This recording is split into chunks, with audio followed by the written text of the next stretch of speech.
Hey, Dee, do you like my t-shirt? Oh, it's got a monarch butterfly on it, right? Uh-huh. It says, believe in yourself. And I actually bought it earlier this summer and I thought, I'm going to send that to Dee for her birthday. You're such a good friend. It doesn't look like you did. No, I'm wearing it now. So I couldn't even fake it and say, hey, I got this t-shirt, you know. So anyway, it's the thought that counts.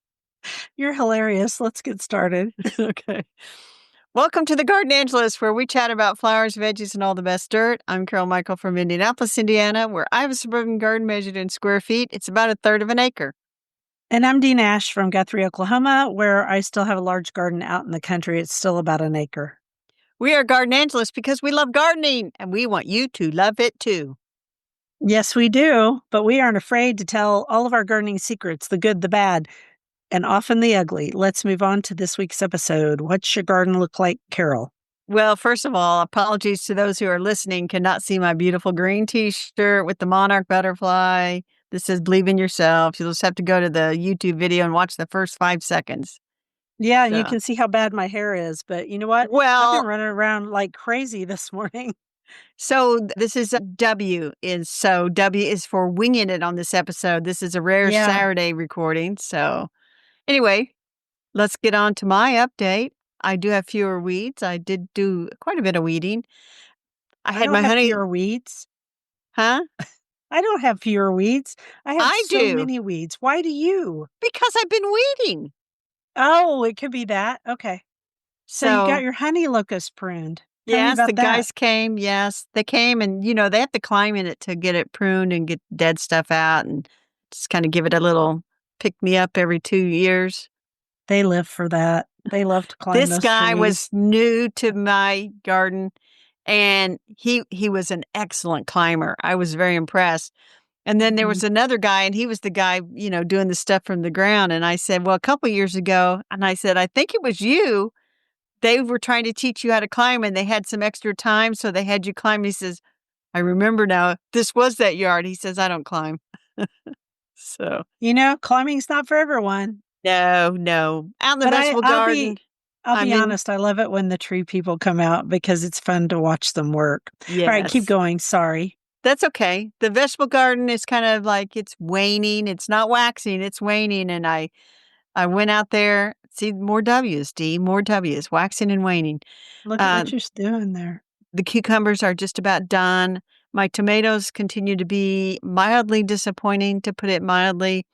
I did mow the grass, and yesterday I went down to Courtyard and Greenhouse. Oh, yeah? Cool. And you bought? Some smaller mums to put out front. I'm trying to get them to perennialize out front, but they haven't done well. What are you laughing about? We don't do mums for another month or so. Well, It's just weird. This time of year, our gardens are so out of kilter. so they do. So this is their early crop. And this is Right. for people who really want to put them in the ground and have them return. And Gotcha. then they'll have another crop in about 3 weeks or so. Those will be showing a little bit more color. They'll have some that are fully in bloom for people who want to use them for decor. And then they'll have one last push. I think early October, they'll get one last push of moms and then they are done for the season and they lock up and don't come back out for a while. Mhm. So, because Courtney from Courtyard and Greenhouse, well, I went down there because I saw on Instagram she was in Scotland. Oh, wow. Good for So, her. I bet it's cold in Scotland. yeah, she said it was warm to them, but it felt cool to her. But anyway, and then I went to Menards and I didn't I went for batteries and stuff, but I went out to the patio area and they had some of Big the cool. mistake. Stop it. They had some cool wave pansies. Now Courtney's going to get hers in another week or so, but her supplier, because she doesn't try to grow them in this fall, with the heat and everything, they're not sure how the Right. grower ends up with pansies, but she said they weren't quite ready, so another week or so, and they will text me. But they had cool wave pansies at Menards in the little 6 packs, Uh-huh. and I love uh, cool wave pansies. my Love. involuntary reflex, I went and like, oh, it's in my hand. Oh, it's in my cart. Oh, it's on the front It's step, not Yeah, it's in my ready to be car. planted. Yeah, uh-huh, I So know how that anyway, happens. Yeah, so anyway, and then Courtney, she's got all her perennials on sale, dirt cheap. Basically just clear things out. She said it was a hot summer for those pots in the plants in pots. I bought one. I just bought a white phlox. But anyway, how about your garden? So I've been bringing in bouquets of everything right now because it's just the garden is at August peak for all the Uh-huh. stuff that likes hot weather. You can say And zinnias. yeah, but there's other things too. There's helenium has started, which is sneezeweed. The roses are back because I fed them. You should feed your roses one more time if you live in my part of the world. Even OSU says so now. So you could, Nice. my phlox is still blooming, but I do see a girl fritillary out there on an orange agave zinnia. Zinnia. Can I just Uh-huh. say zinnia? You I can know say it's whatever you zinnia, want. but I grew up saying zinnia. Now I just go back and forth all the time. I wish I hadn't done that. Anyway, that's what I've been doing is deadheading, cutting bouquets. Last night I spoke at the Oklahoma Organic Gardening Association. It may be gardeners. It's OOGA. They're the nicest people. And I also got a little garden job for fall. I went and Nice. interviewed for a job. Oh my gosh. I heard this, Dee. You were texting me. Do you think we could record the podcast? Blah, blah, blah, blah, blah. If I get this job, I'm like, whatever you want to do, Dee. So I feel a lot better. I'm on Zolair. I feel better. And I just bored at home and garden coaching slowed down for summer. Now, all my garden coaching clients are soon to be clients. I'm still garden coaching. I set my hours. So I get to set my hours whatever I want. So I set them on Thursday morning, Friday morning, and Saturday morning. And I'm working with the girls at Front Door Flowers. I'm going to help run their greenhouse and water their plants and wait on customers. So it's going to be fun. Very nice. Very nice. In the garden, I watering, fed the roses, fed the pots. I'm still trying to figure out a watering problem in the lowest border in the tiered garden. I've got a leak or something. So today, after we get done, I'm going to do that. So Yes. that's all. What are you going to do for favorites? So my favorite this week, I was looking at the side and I'm like, who's my favorite? What's my favorite? Okay, it's going to be those salvias that I plant in the big pots on the back patio because the hummingbirds love them. And every morning when I open up the blinds, I usually see a hummingbird out there zipping around but Mhm. amongst all those flowers. And I have the purple, the red, the pink, and the blue. I have all four colors out there. It's really nice. Do you know what varieties they are by chance? Well, I do know that the purple and the pink are the skyscraper series. The Those are red, great. I don't know. The blue, it's one of the proven winner ones. I don't know. But the red is just the big red one. Big red. Yeah, the great big beautiful red one that blooms so well in the fall. We'll put a picture in the newsletter of the big, We beautiful will. red one, Okay. and I'll identify Um, it. okay. I'm going to give a shout out to Suncoleus as a group. Woohoo! They are really bringing it to the garden right now, and I'll put in a little gallery of all of them. And the cool thing about a lot of the varieties is if you want to let them go and bloom, pollinators love them. If you want to chop them back and bushy, make them bushier, that's okay too. Some were bred to not bloom at all, but a lot of them bloom. I cut some off, I leave some. I do both. Very nice. Hummingbirds love them too, don't they? Just like yours. Yes. Yes. And Okay. so I do think that people that are putting out these hummingbird feeders, that is a lot of work and maintenance. And just get you some salvias and different flowers that they would like. The Cepheus, they love Yeah, those. false vervain. They love Um, that. they love that. They also love cannas, red cannas. So if you have cannas that bloom red, like Australia, or like Cleopatra, which has yellow and red blooms, she'll have. I mean, they sip off of a lot of things. Did I say false vervain? You did. Okay, they love that plant. And there's just a lot of plants they love. I think hummingbird feeders are a pain because they get sugar ants in them. And they also cause the males all to fight around the feeder because they think it's theirs. Silly birds. And if you have honeybees anywhere nearby, this is the dearth time of the season. They'll swarm your feeder and then you're going to get stung if you're not careful because, they're crazy this time of year. All right. Speaking of, Speaking of things that sting, I'm going to ask the question and you're going to answer it. From Carol's sister. Hello, Carol's sister. I just noticed a large wasp nest in my lilac out front. Should I try spraying it with something? Or should I call someone to remove it? Go, And I Carol. said, And hell no. wow. She sent a picture of it. And let me explain. So she's got this really nice border planting around her and her neighbor's mailbox because it's kind of like comes to a point between their driveways because they're on a cul-de-sac. And so this lilac's kind of right behind that mailbox. And she said, like a lot of lilacs right now, it dropped its leaves and then she looks and she sees this huge hornet's nest. She called it a wasp nest. And No. so Well, I mean, I it is, but it's not. now Yeah, it doesn't look like a like we when we think of a wasp nest, we think of the small right. No, paper no, wasp one. no, No, this is no. a great big huge I said, nest. that's bald-faced hornets. I said, technically you can try to spray it yourself and take it down, but I said I would not. I would not. So anyway, because it's near where her grandkids play and her husband's would react badly to the stings, they hired a guy who came out that afternoon and she said he sprayed it all down and kind of backed away quickly, sprayed it all down. And then when activity stopped around the nest, he took it out, took it off, cut it off the lilac, stuck it in a bucket, stuck it in his van, and he said, there'll be angry hornets around for a little bit, but they'll eventually go away because the queen is gone.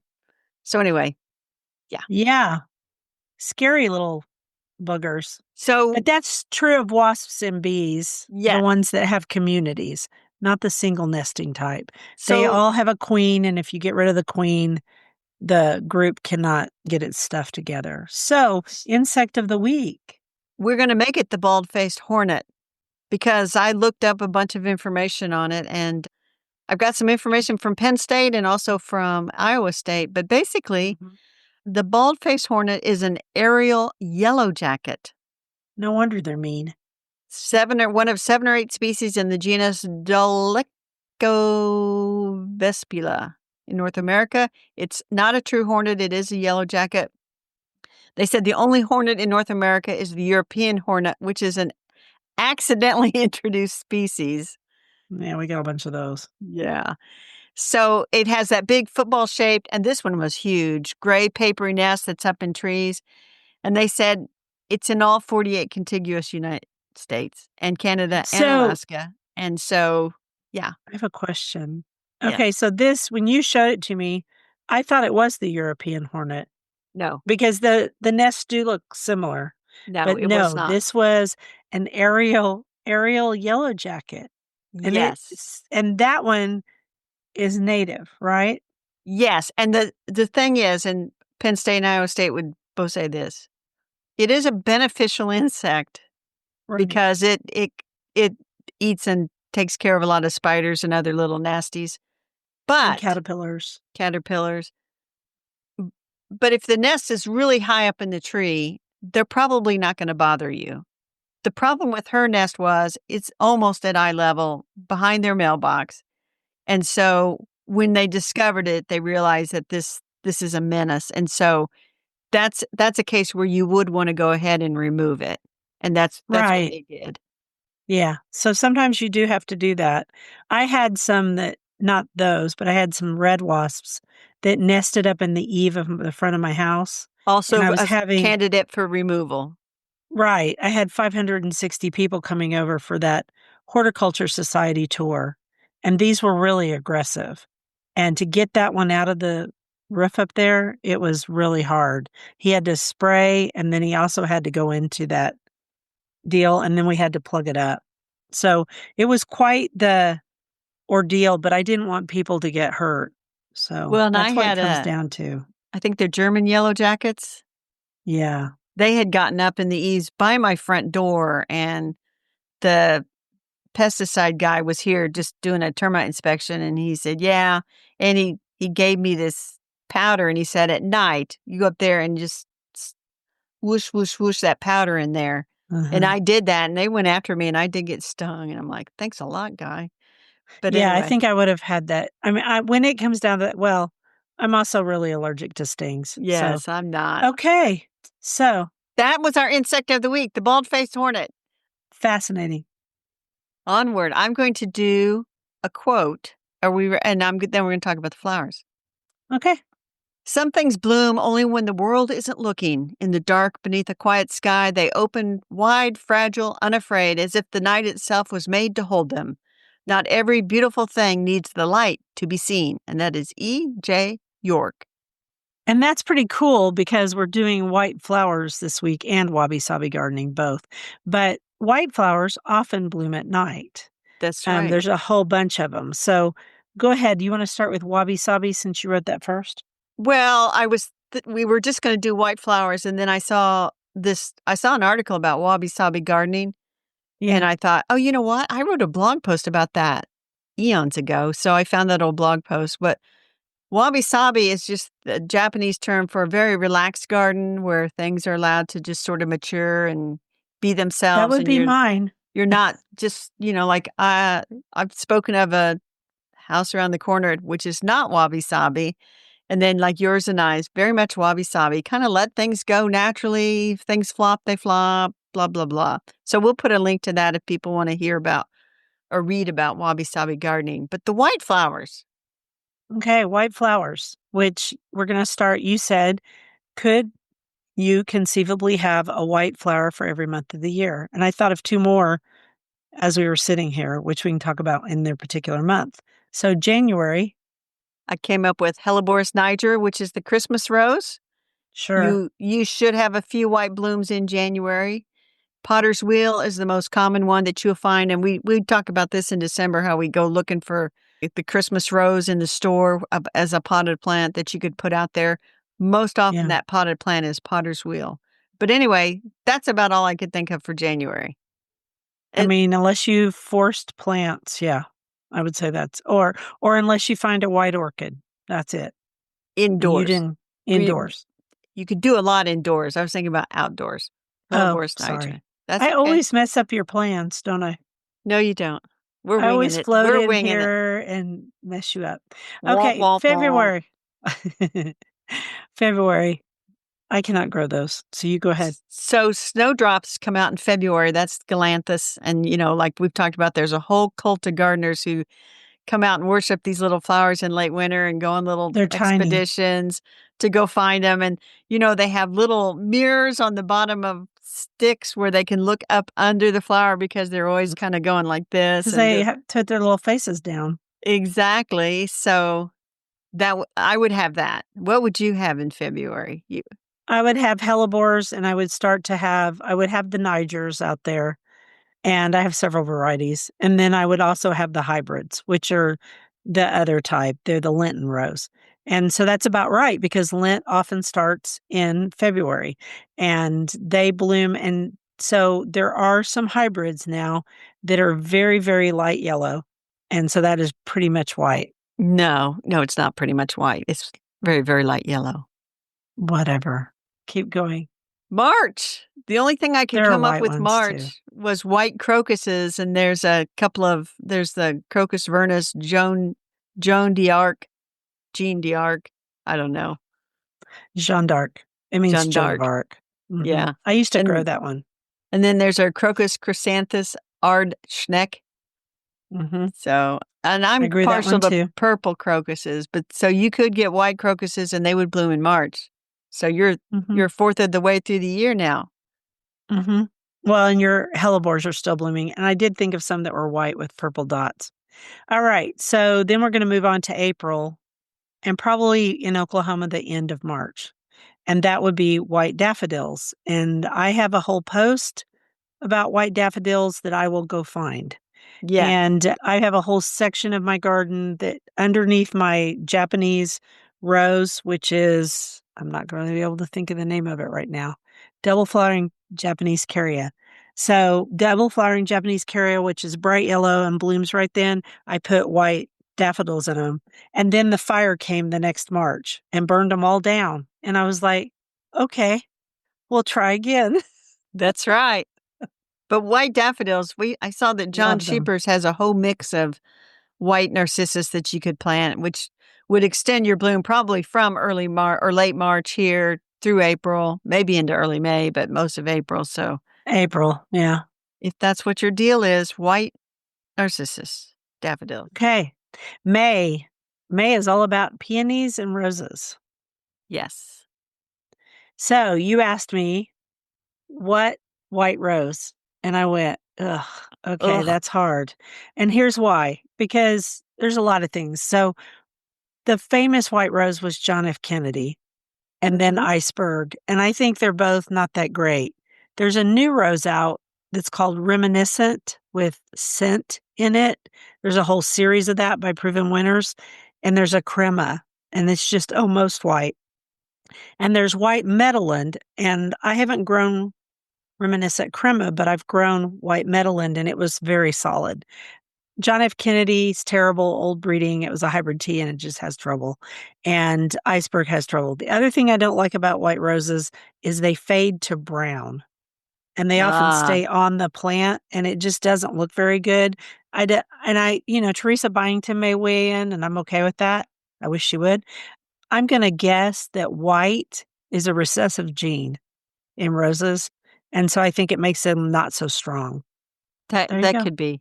That could be. I Peonies, did. though, you can do white peonies all day. All Isn't it right. Festiva Yeah. Maxima that's white with pink? Yeah. Little tiny bit of pink. I think the white one I have is Shirley Temple.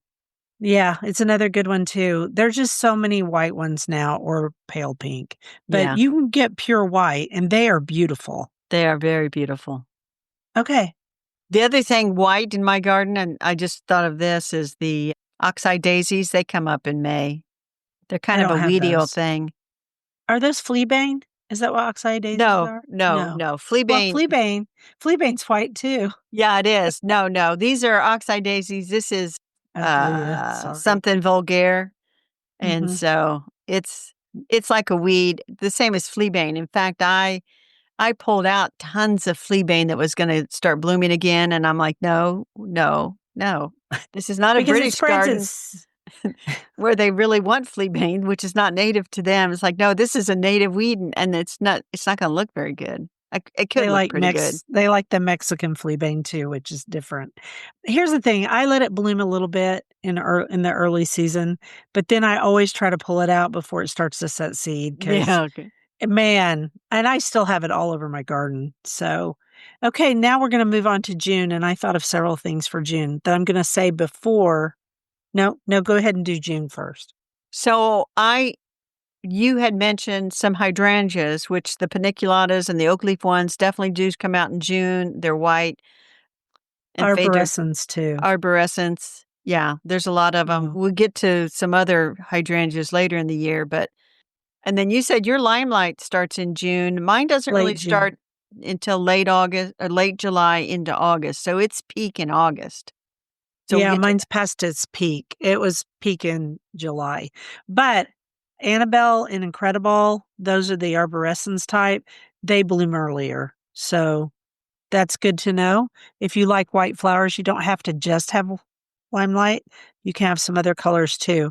And in June, I don't know if they're there yet. No, I think this is all July.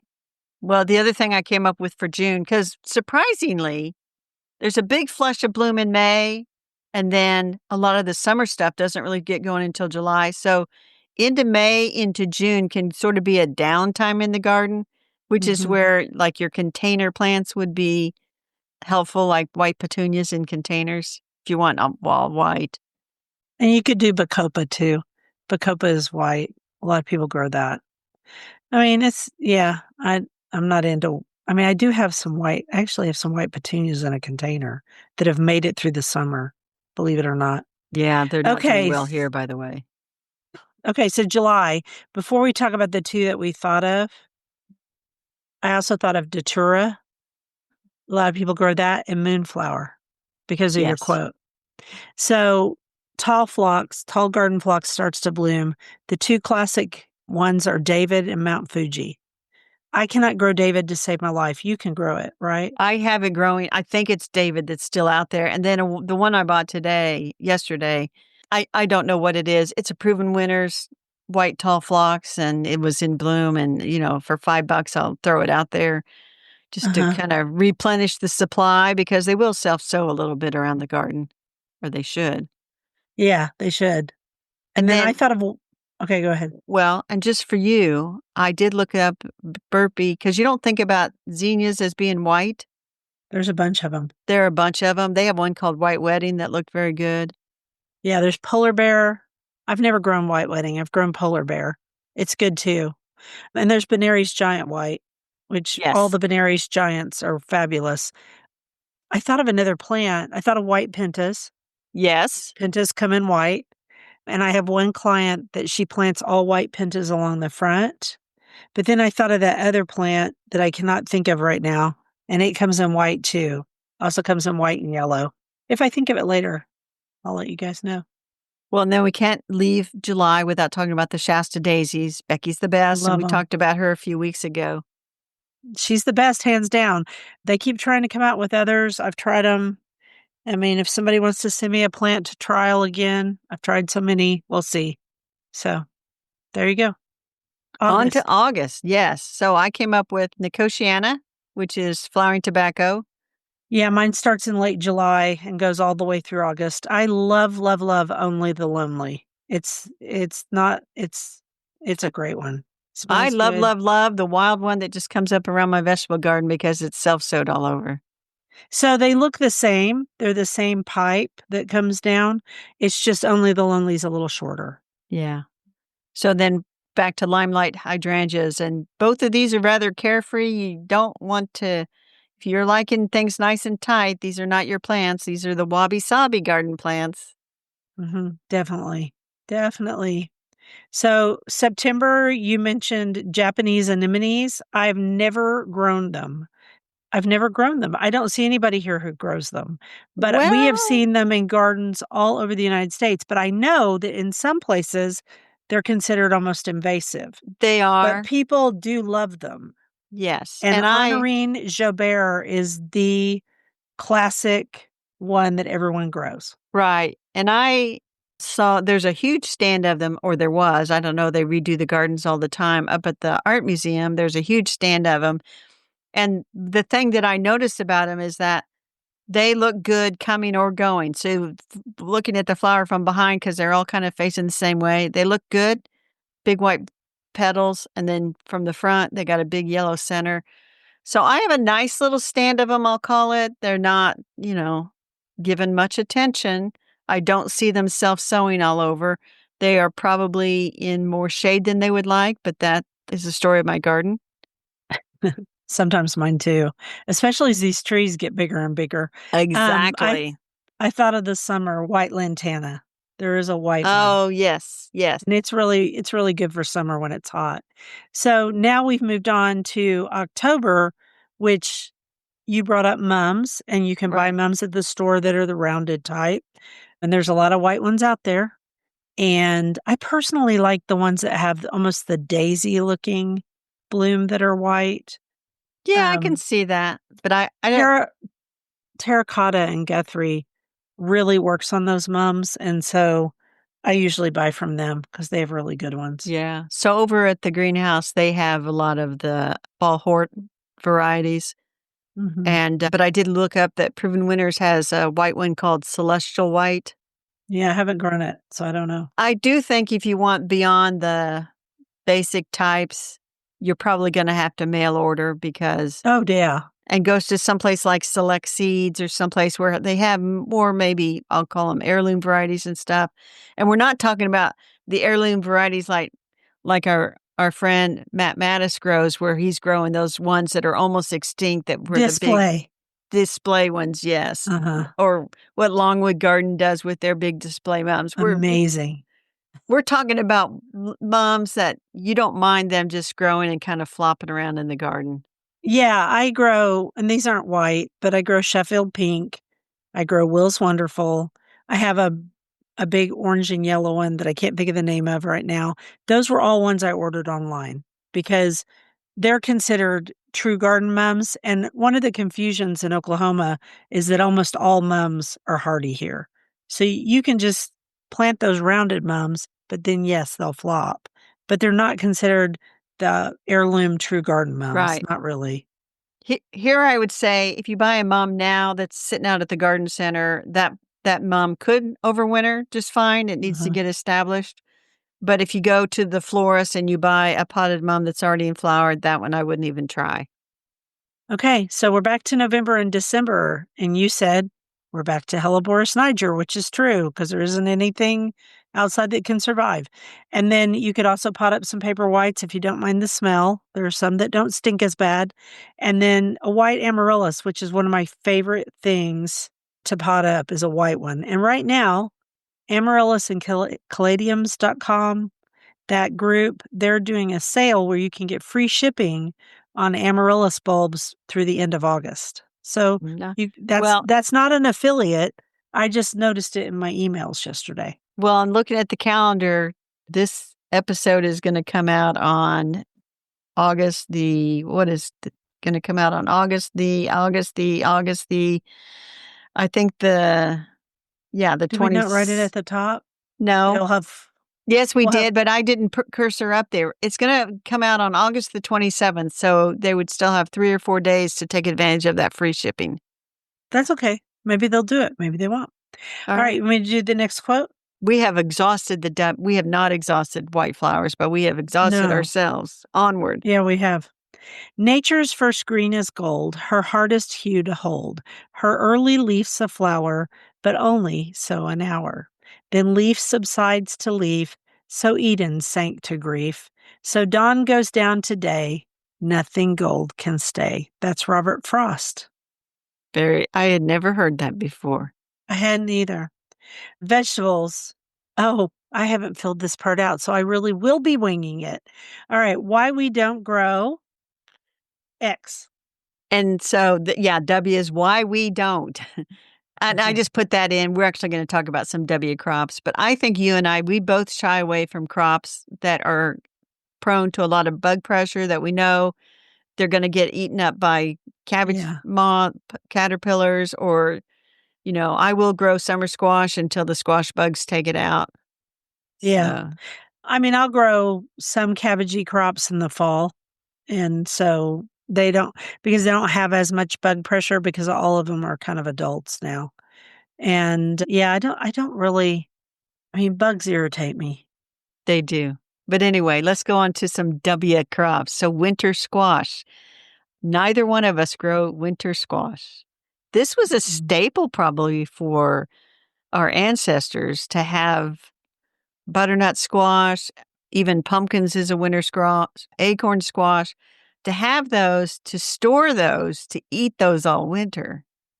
I mean, I still wanna try honey nut, but the squash bugs are such a problem here that I just haven't tried it. Honey nut's the little bitty one. So here's the deal. I don't live where there's no grocery store. I live out in the country, but it's not so Exactly. country anymore. And they sell those little honey nut squashes at natural grocers, and they have bunches of them. And I just go in there and I buy us one, and it's just perfectly sized for Bill and me, and I eat it. I My favorite winter squash is spaghetti squash. I love it too. And So good. so, but I have attempted to grow it, and the vine dies about the time that I think it's going to have to be ready to pick because that vine is done. Yeah. And oh, delicata squash. I love delicata squash, and it's also a winter squash too. And guess who has bunches of it? Natural grocer. There So you I go. just run in there and buy it, and then I slice it up and I put it on a tray with a bunch of other vegetables and some chicken. Yum. Yum. So, and I mentioned pumpkins. Pumpkins are technically a winter squash, and for whatever reason, I have a pumpkin vine. Burpee sent it to me to grow. It's called Patch for Kids Pumpkin because it produces 5 to 8 pound pumpkins, so it's a good size for kids. And so far, it's doing pretty well. And the pumpkins kind of start out green, and they're starting to turn. So I'm hopeful. If I have some, I will take them down to my nephew and his wife and say, "Hey, here's some pumpkins for your kids." Or my older Cool. sister, depending on how many. I got to go count how many. I know there's 2 out there. It'd be better if there Very were cool. 5, but we'll take what we can get. Just take what you can get. And lastly, on the W's is watermelon. Dee, why aren't you growing watermelon? You have a long Because enough season. I can't grow watermelon. I'm lousy at it. Same I thing with just am. the bugs, the bug. But It's if I not was just the bugs. I've never figured out the right combination for soil to grow watermelon, and here's the deal. I don't like watermelon. It oh, has I always like made it. me kind of sick. I mean, I've never been able to digest it properly, and so why would I buy it? I mean, growing up as a kid, my family loved watermelon, and so they would get it every summer, and I'd eat my piece, and I'd feel lousy for the rest of the day, and I don't need to grow that. Oh, well, I was gonna say if someone wants to grow watermelon, All America Selections has several winners. Yep. So and then if we dug a little deeper, and this is a rabbit hole I didn't go down, there's a lot of controversy over the fact that they have done a ton of breeding to get the seeds out of the watermelon, Yes, and some people don't like that, and some people swear that the seedless watermelons don't taste as good as ones with seeds. which could be. So, Oklahoma has a huge watermelon festival, by the way. It's called Rush Springs Watermelon Festival, and yes, I took my kids to it once, and it was fun, and lots of watermelon. They grow yeah, them good down there. yeah. Anyway, that is all we're gonna do for W in the vegetable patch. So Aren't you gonna mention the famous watermelons from Indiana? Don't you there have aren't something to famous mention? watermelons. You're thinking about cantaloupes. Oh, okay. Whatever. Melons. All right, moving on. I'm gonna do a quote and we're gonna go to the bookshelf. Outside, the leaves on the trees constricted slightly. They were the deep, dun green of the beginning of autumn. It was a Sunday in September. There would only be 4. The clouds were high, and the swallows would be here for another month or so before they left for the south, before they returned again next summer. And that is Allie Smith, The Whole Story and Other Stories. Never heard of And it. why we didn't use that for September, I don't know. Well, you put the quotes in, Dee. I know. I know. Why didn't I do that? I So, don't know. on On the our bookshelf. bookshelf, I don't have the book. It is How How Can I come? Help Saving Nature with Your Yard by Doug Tallamy. And the subtitle is or the little button up there, 499 questions and answers to help you take the next steps. And Dee, I have a library copy and we could have got review copies, but we decided to get it from the library. It Mhm. literally is 499 questions and they're kind of categorized by, let me tell you what the categories are over here in the table of contents. So he's got questions related to ecology and evolution, biodiversity, native and non-native plants, oaks. He's big on the oaks. Invasive Yes, he species, is. pest control, conservation and restoration, home landscapes, supporting wildlife at home, and concluding questions. And I have enjoyed dipping in and out of this. And it is very interesting because, I'm just going to turn at random. Like, here's one on what is the best time to control invasive plants?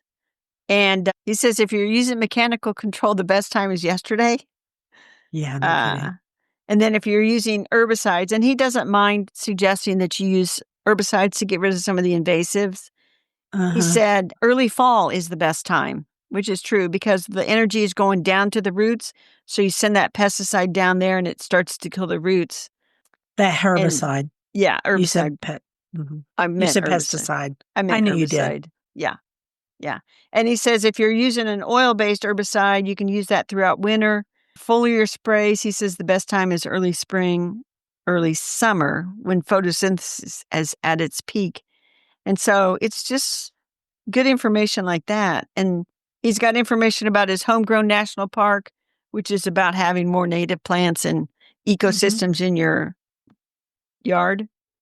And then, like the whole oak section, if you're going to plant an oak, you probably should read that first. I probably should have read that first, but that's okay.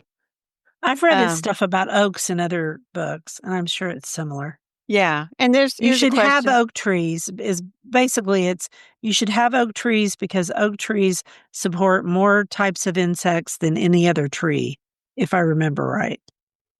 Well, he's got, and the questions, like he's got, should I cut Virginia creeper off my trees? I bet he said no. He did. He said no with an exclamation point, D. Mhm. Yeah, He why said did he say no? he said it's a wonderful native plant. It can climb trees without girdling them and is lightweight, so it does not pull them down. It's a great pollinator plant. Flowers are Mhm. small and inconspicuous. when it's in flower, there are clouds of native bees that it attracts, etc. Right. And then It's also it's a host plant for several oh yeah. or moths or Yeah, something. it's got a nice picture. Another question is, remember when we talked about the guy in the Southwest who has the goats? Uh-huh. He says, Yep. is goat management of undesired vegetation advisable? He says, there's nothing wrong with goat control of invasives, except that it is expensive and works only temporarily. Goats will eat everything back to the roots, including desirable natives, but they do not kill the roots. So when the goats leave, the invasives roar back. One could argue that they are good for opening an invaded area so that you can easily gain access and actually kill invasive rootstocks, but goats will not permanently take away invasive plants. Right, right. So anyway, it's just question after question after question. And I found it very interesting. And I actually, look, somebody got this as a library book and they wrote on it and checked something. Huh. Whoops. I'm probably going to get this book, Dee, because it is. I think I need to own that book because Yes. Yeah. I'm very interested. Well, I've heard him speak twice. I think he just recently came to Oklahoma again. The Native Plant Society really loves him. He just has some really, really good information. I want to say one more thing about Virginia creeper that I was trying to look up what it's the larval host plant of, but I didn't Yeah. find it yet.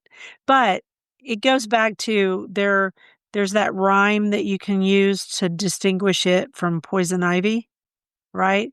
Which I've Right. always heard the beginning, which is leaves of 3, let it be. The other half of the rhyme is leaves of 5, let it thrive. Exactly. And so that's a good thing to learn. When I find native Virginia winter creeper seedlings in my garden, they're never in the right spot. And I thought, you know what? I should transplant some of those over by like the honey locust, or there's another maple tree. I should transplant some of that Virginia creeper and let it climb up the tree. I think I should Okay, do that. so I think you should. I mean, it just grows out here naturally, and I pull it from places I don't want it, but at my trees, it's just fine. So it is the larval host plant for several species of sphinx moths. And it also has fruit in the winter, which helps, ready? Chickadees, nuthatches, mockingbirds, catbirds, finches, flycatchers, tanagers, swallows, vireos, warblers, woodpeckers, and thrushes. So it's quite beneficial. Yes. So anyway, So there you go. this is quite the book. How Can I Help Saving Nature with Your Yard by Doug Tallamy. This is going to end up going back to the library, but Carol is going to get herself a copy of it. I think I'm going to buy a copy because easily you can look stuff up in it. And that's what you I can use just, books for. you can just spend an evening just randomly looking at questions. And just like right now, I've got this great idea to get Virginia creeper to grow up some of my trees. There Because you go. in my serviceberry, there's clematis that climbed up the serviceberry, which is kind of cool. But it's like, so much the better if it was Virginia creeper. Onward to the next quote. Or you could also do coral honeysuckle. That's another great one to grow up inside your trees. All right, the next quote. The mullein had finished blooming and stood up out of the pastures like dusty candelabra. The flowers of Queen Anne's lace had curled up into birds' nests, and the bee balm was covered with little crown-shaped pods. In another month, no, 2 maybe, would come the season of the skeletons, when all that was left of the weeds was their brittle architecture. But the time was not yet. The air was warm and bright, the grass was green, and the leaves and the lazy monarch butterflies were everywhere. Elizabeth Enright. And I found that on Goodreads, but I want to read Elizabeth Enright's book because that is so beautifully written. It is. It is. We'll have to look up and see what that book is after the podcast. I'm going to make a note. Okay. Next, what are we doing next? We're doing dirt. We have 2 pieces of dirt. Okay. Your piece first. My piece first is They found Lone Star ticks on Martha's Vineyard. It's a big deal out there. it's a big deal everywhere. And so someone I think it was on the Ozarks page, because I follow the Ozarks group because my family's all from the Ozarks, and the Ozarks is in Missouri and Arkansas and further. Anyway, the Ozarks got hit hard by Lone Star ticks, and somebody wrote in and said, how interesting that now suddenly when Lone Star ticks and alpha-gal syndrome is a problem on one of the richest part of the United States, suddenly we get attention. And I laughed out loud and read it to Yes. Bill. So just something to think about. There is a new map. I'll probably put it in our newsletter this week. And it's a brand new map with data from the Lone Star tick up through 2024. And boy, has that puppy spread. So And protect yourselves. this article was in the New York Times. It was extremely well written, I have to say. And their expert that they used, the tick expert, he's the most famous good. I mean, the sources were good. It was really good. But I also laughed because the same article was put up later, shows this beautiful girl standing up against, a structure, and she says, "I didn't ever eat much meat, but losing dairy was tragic." That's her quote. And I Yeah. thought, no, having your whole dang life change is tragic. So Yes. there you go. So now let's do your dirt because it's more fun. My dirt is very fun. So turns out someone has set a record this summer for the world's tallest sunflower, and it's grown right up there in Fort Wayne, Indiana. And we'll put a link. The guy named it Clover, Yeah, oddly enough. it's huge. It's huge. Huge. It's got big scaffolding around it. And the city has even, like, brought out a big lift thing so they could get up there to measure it, and it's been on the news, and it's getting worldwide attention. This sucker is tall. It's over I think the previous record was 30 feet 1 inch, and this one was 30 feet 7. But then I thought I read somewhere where it had gone up to 34 inches or feet, and I'm like, anyway, it's 6 That's inches taller than amazing. the record for sure. That's amazing. So, and like the guy says, no, everybody cannot come out to my house to see Clover, you know. But here's pictures. We'll put a link and I'll I do a think it's quote. very cool. It is. Here's the quote. Mandy tidied the weeds and pulled out some of the summer flowers. It saddened her to do so. She was parting with beloved friends. And that is Julie Andrews Edwards in the book called Mandy. Nice. So, rabbit holes. My rabbit hole is one probably other people have really gone down before. I've been down this rabbit hole. Yes. I loved watching this. So, it's Vivian Mayer, and Vivian Mayer was a nanny. And there's a documentary about her because she went around and did street photography for decades in Chicago and sometimes in New York City. And she would also went all over the world. She traveled all over the place. But it's her Chicago work that people are really impressed by. And it's such a great mystery story because this young man who was kind of a antiquer bought some he bought a box, and it turned out to have all these pictures in it and a bunch of film that hadn't been developed. And once Exactly. he realized that nobody knew who she was, he went around and bought other people's boxes too, because she was a pack rat. She was a pack rat so much. But in the documentary, my favorite part of the whole thing is that he interviewed all these different people, and Uh, people kept saying that she had a fake French accent. But she really didn't because her family was from Alsace, and she had been raised there for a while. And so she had kind of I would call it an Americanized French accent. she did not attempt to lose her French accent at all. Exactly. I mean, her mother probably, Well, influenced that. and she worked as a nanny, and she had famous clients like Phil Donahue, which people that are younger like, Phil who? He was a Yeah, famous talk show host in Chicago for decades. Well, not decades, but for a long time. forever. Yeah, I grew up watching him. And so I just thought that was it was so much fun. What a fun Yes, rabbit hole. And that those was fun. pictures are so beautiful because they document life in the streets for several decades. So historians are very excited. People buy her work and hang it on their walls. And this young man had to get some money to develop all this old film. He learned how to develop the black and white stuff himself. Right. Really, And chemicals. It's you just got something a else. link to a documentary on YouTube that we'll put for people if they want to go down that rabbit hole. It's a fun one. Now tell us yours.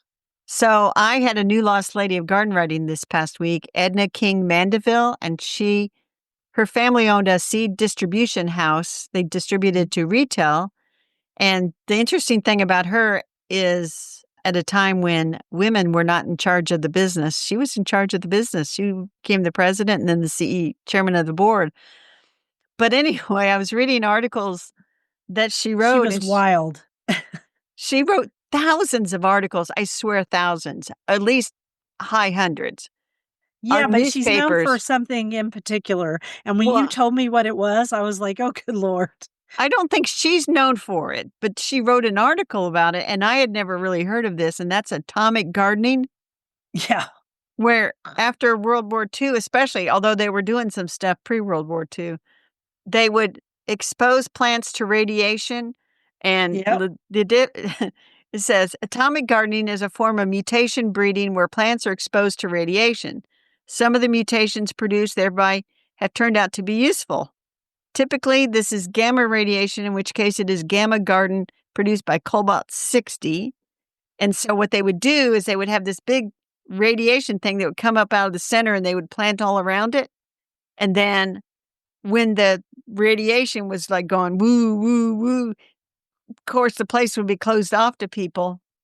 And then they would lower it back down into the vault. And then the plants closest to the radiation, forget about them. They're toast. But the further out they get, they would find these interesting variations. And Sure. so your peppermint that's used for flavoring anything peppermint is a mutation from these experiments. Hmm. And they said 75% of the grapefruit grown in Texas is a mutation from these experiments. Plus, Weren't these dangerous? well, what they said was the seeds and plants were not radioactive after they were mutated. But I'm talking about the moment of mutation. Well, they weren't I allowed into guess the field while the thing is going woo, woo, woo and radiating the plants.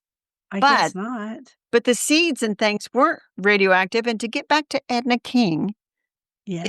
I think in the 50s and early 60s, you could buy radiated garden seeds that had Huh. been radiated. And so they were not themselves radioactive, Yep. but you could buy them. I don't think they were. No, they weren't. And you could plant them. And then what they wanted to do was like disperse these seeds to all these home gardeners. And she said, keep them all separate. And then, if anything interesting comes up, you can let people know. So anyway, That reminds me I of don't think they do colchicine. this. They don't do this anymore much. No. There was one article that said they still was a place in Japan where they were doing this, but yeah.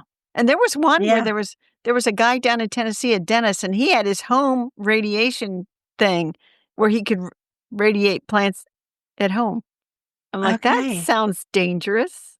Yeah, that's amazing. So they did a chemical version of that today, Lilies. It's colchicine, and it's kinda dangerous, and there were a whole bunch of hybridizers in about the same time period who were doing this, and that's how they turned them from diploids to tetraploids. So It's Edna called lived to ploidy. at first I thought, Edna, don't mess with these radiated seeds. But anyway, she lived to be 86 and She's okay. she wrote some of these articles. She was well into her 80s and she was still writing these articles. So fascinating woman. And I found out about atomic gardening. There you That go. is cool. Who knew? I knew Who knew? nothing about that. I did not even. So They never mentioned it in college. Like, hey, by the way, huh, I would I have wonder thought they would why. have, or if maybe they did and I didn't. It just went whoosh over my Maybe head. you just didn't listen to that particular lesson, but I I would have doubt it. perked up. I doubt it. I think you'd have perked right up. So, garden commissions, mine's easy. It's supposed to rain here all week long. We'll see. So, I'll just wait. That's really odd for August. Well, here it's supposed to be cool and dry for the last week of August. I even saw a low of 49 degrees forecasted for Tuesday. Now, it might be different if I look now, but and high in the 70s. So I feel like this is a week when I can get a lot of stuff done outside. Going to get my mums planted, going to get my cool away pansies planted, mow, weed, water, probably turn the sprinklers back on the lawn, the usual stuff. So yeah, it's different. Different this year. So, it's our We Do Not Care section, and I did it last week, so you do it. We do not care if you do not garden like we garden. We just want you to enjoy your garden, and we will be over here enjoying our gardens. All right, let's wrap it up. Thank you for listening to The Garden Angelus. Hit that subscribe button so you don't miss a single episode. We publish every week on Wednesdays at 12 a.m. Eastern Time. If you subscribe to our free newsletter, which we do on Substack, you get a link to listen to the podcast a day early and links to the products we discuss. Some of these are affiliate links, which are on their own page now. Plus, go over to YouTube and you can see us in person and see how messy my hair is and the beautiful green shirt that Carol did not give to me for my birthday. Full episodes show up on Tuesday.